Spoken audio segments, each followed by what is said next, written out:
Okay guys, quick disclaimer, I'm not doing a dance of Britney Spears, thank God, but I am trying to promote my page to 600 likes, and in order to do that, I am going to read the first chapter of my HD love story, so I hope you like it. His eyes were as blue as the ocean, wide-eyed and full of wonder. When he spoke, his words were as smooth as silk, but they resonated like thunder. I knew that I loved him as soon as his gaze met mine. We first kissed under a starry night, and his lips tasted like red wine. I'd been staring at his beauty for years, waiting for him to wrap me up and claim me as his, and that day finally came.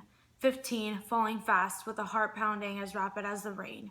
He told me he loved me, and if I've ever believed in anything, it's that I loved him more. He was my solid land, and I was his shore, washed up in the undercurrent in a sea waging war.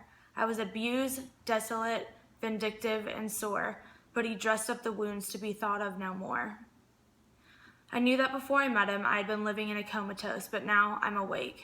I can hear the flowers bloom, the world spinning, and now I live for love's sake.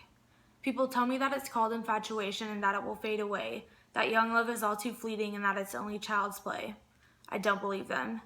They say that I'm young, but I know all too well that I've suffered 100 years of hardship condensed into 15. At 5 years old, I watched my parents' marriage crumble, and I decided that the world was cruel and unclean. My tide continued to grow higher, and my ocean turned a murky, foul green. But he loves me, I know, and even though the future is unforeseen, my young love is an old soul, and I never let our affection turn routine. It had been a month since that kiss, and that day he swore he would marry me. He promised I would be safe from my depression, paranoia, and anxiety. He would love me through it all and become the salve to my internal insanity. He was funny and made me laugh so much that I often got in trouble for it, but I didn't care. He was depressed too, and I admired his jesting despite his despair.